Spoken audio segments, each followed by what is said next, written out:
there's a difference between temporarily withholding the truth and lying. I think there's a difference between those two things, okay?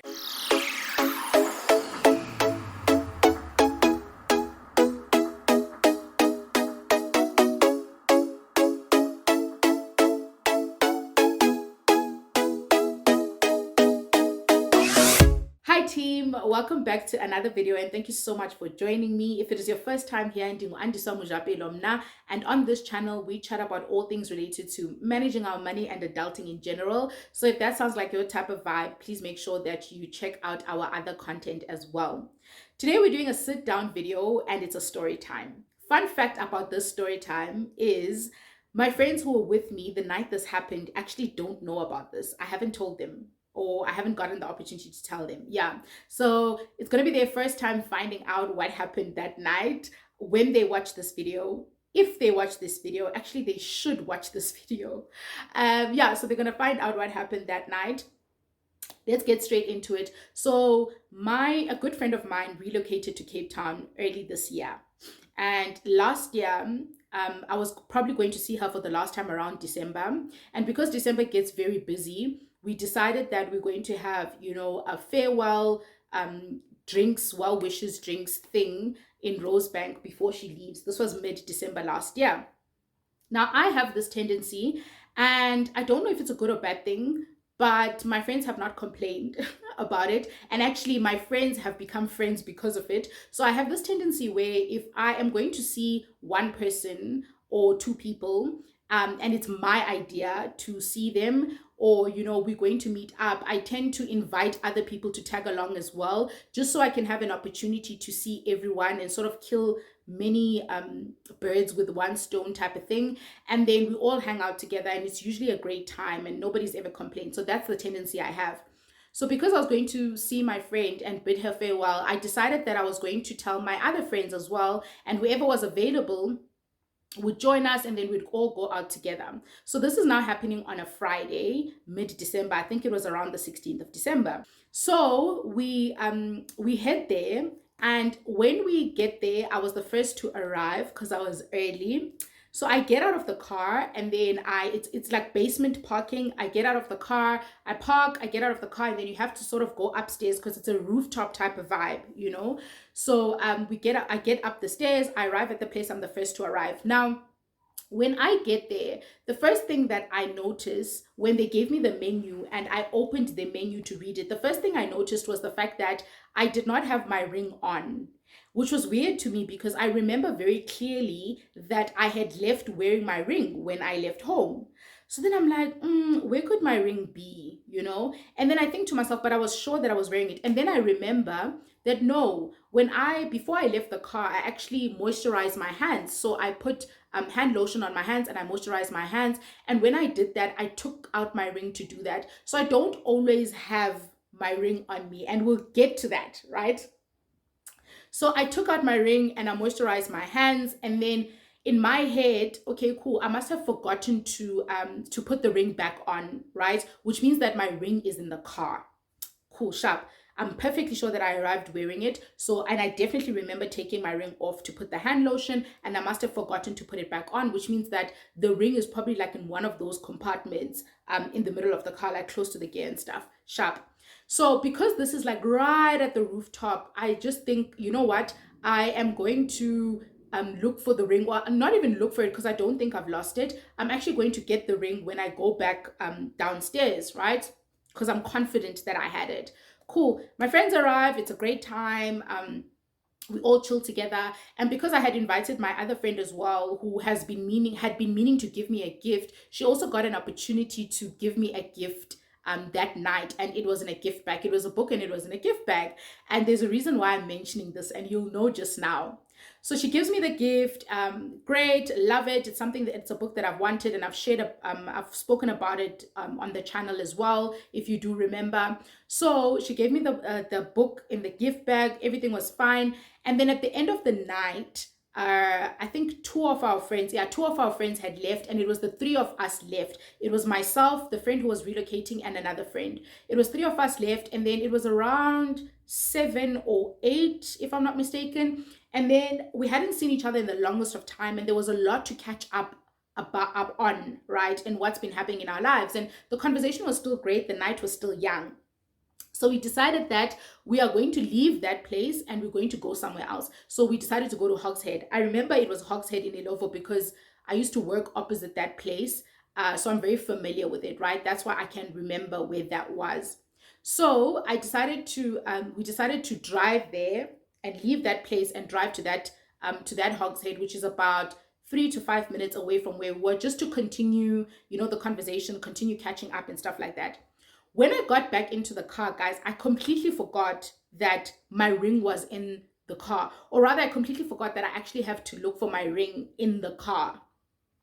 Get to the car, we convoy on our way to Hogshead, Ilovo, to continue the night. We get there, things are nice, the music is good, we chill, and there was a time when there was still a lockdown restriction. So at around close to 10, they started closing. They started closing up and we had to leave.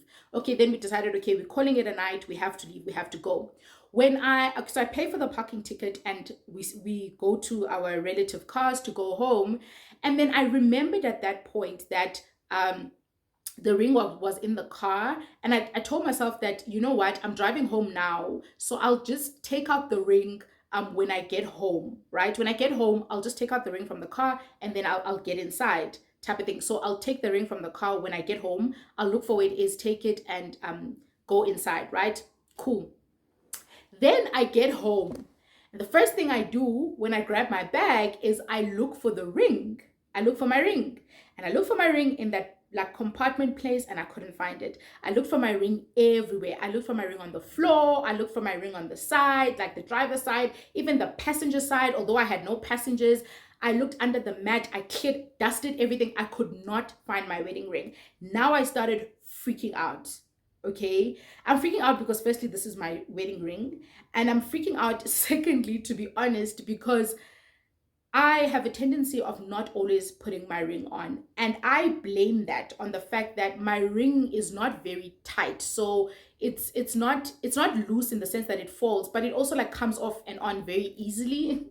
I don't know why that's an excuse, but I'm generally not a jewelry person, like, anyway. I'm very like, yeah, I'm generally not an accessories kind of person, but obviously this is a different type of accessory and I should always have it on and whatnot. But the reason I mentioned this is because my husband had said to me that this thing of yours of taking out your ring and putting back your ring on, and taking out your ring and putting back your ring on, you're going to lose it. And I'm like, no, you know me, like, I'm very like a particular about where I put stuff, and I always know where I put things, and I'm not gonna lose it. I always know exactly where it is. I put it on every time I go out. I take it off every time I come back and stuff like that. So don't worry, I'm never gonna lose it. And in my head at that moment, when I realized that I don't have my ring, I'm like, yo, that's the first thing I think about. He's gonna be like, I told you, you always take this ring off, and I told you you're going to lose it. And there's nothing I hate more than being told I told you so. I don't like it. I don't enjoy it at all. So I'm freaking out because of that. I'm freaking out because it's my wedding ring, like I said. And lastly, I'm freaking out because I'm losing my ring after a night out with my friends, which is not the best of scenarios, right? So if I'd lost my ring on a park or a picnic, I feel like it would have been better. I don't know why, but these are the things that are going through my head. And I'm like, yo, I'm in trouble. What am I going to do, right? And then I'm freaking out about it. It's late at night and I'm like, where is this ring? And it didn't make sense to me, guys, because I remember that I had it when I parked. I did have it, and I did take it out to put lotion on. So it's just not making sense. So freaked out as I am, late in the night, I come inside and I just couldn't sleep. I was just walking around. I was just thinking, like, I got ready for bed. I got into bed, but I'm just thinking, where could this ring be? It's freaking me out. I'm panicking. And then I even woke up like super early. Like, I think I woke up at like 4:30 because I couldn't sleep. It's like, where did I put this ring? Like, now it's kind of like, I'm worried, but I'm also just irritated because I'm sure that I had it and I don't understand what could have happened to it. So I wake up at 4:30 and I'm just thinking, the first thing I do is that I Google the place, right? I so wish I remembered the name of this place. Yeah, I so wish I remembered the name of this place that we went to. But anyway, so I Googled the place and the hours, right? And I noticed that, okay, they're going to open on Saturday. early in the morning. I think it was 8 o'clock or something that was on the website.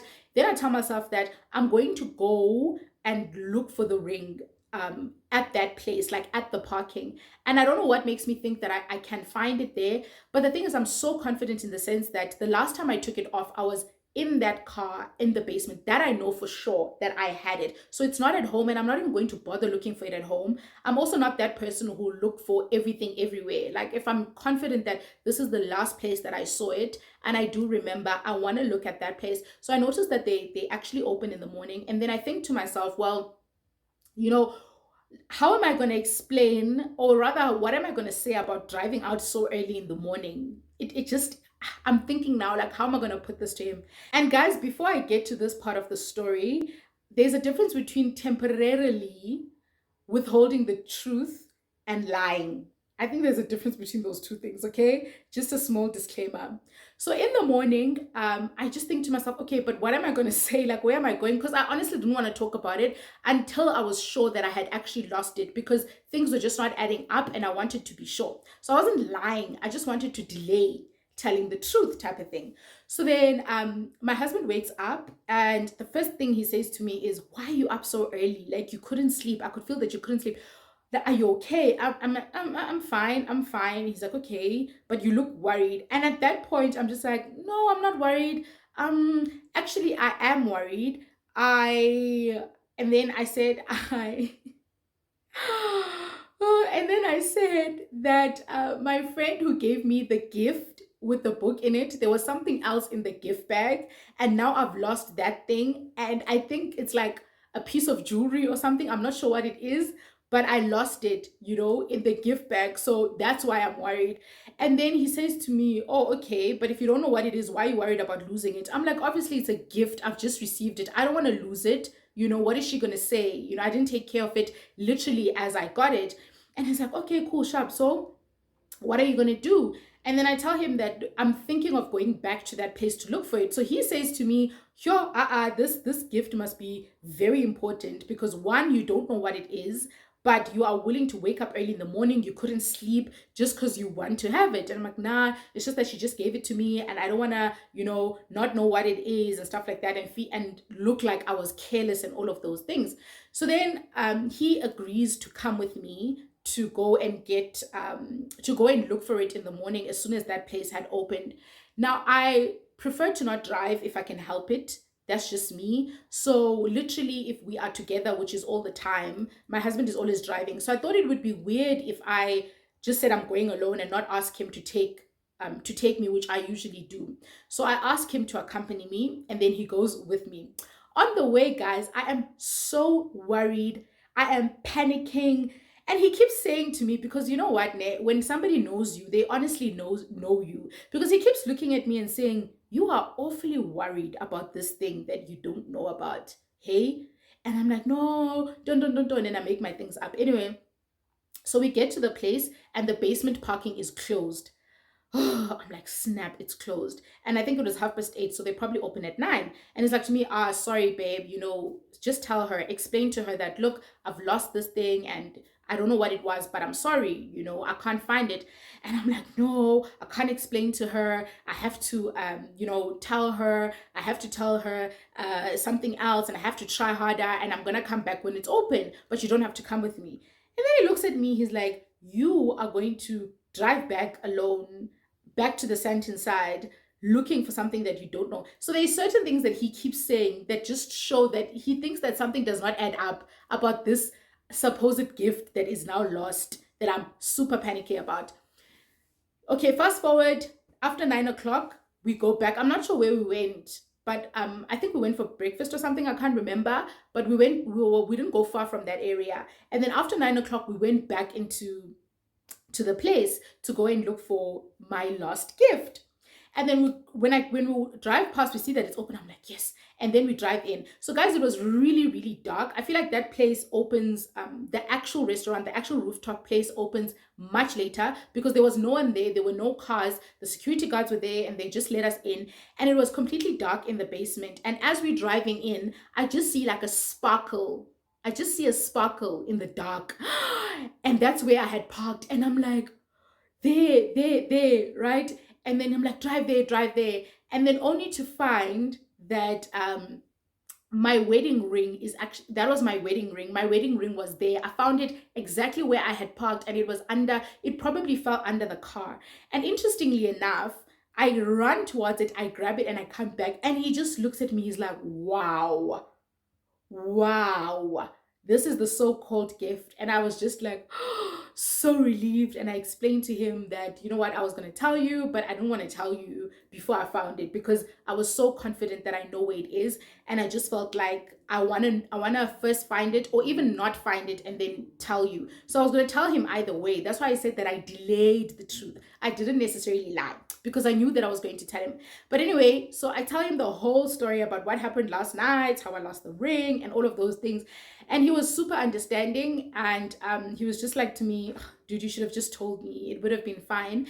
And honestly, now that I think about it, I think my husband is better at handling such things than myself. I think I'm the one who probably would have said, I told you so. So I then thought he would do exactly the same thing. And that's why I was freaking out, because, yeah, I'm very pedantic and stuff. So I thought I would freak out. So I thought he would freak out. But he was super understanding. And then we laughed about it. And on the way, he was just teasing me, naturally so. And he's like, the way you lied.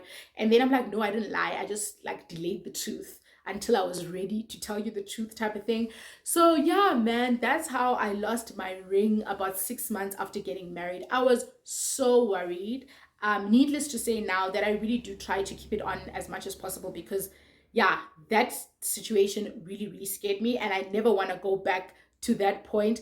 But also, I think the lesson in this is that I honestly thought that he would react the way I would react, and then I panicked because of that. But knowing the type of person he is, I could have honestly just said, snap. Even that night, I could have said, snap, this is what happened, and I'm worried, and all of those things. I'm sure he would have been understanding. But yeah, I was freaking out too much to just tell him. So yeah, anyway, guys, that's the story time about when I lost my ring. I really do hope that you enjoyed it. And please make sure that you give me a thumbs up if you did enjoy the story time. And if you haven't subscribed to the channel, please consider doing so you can watch more of these story times and our other content as well. Bye.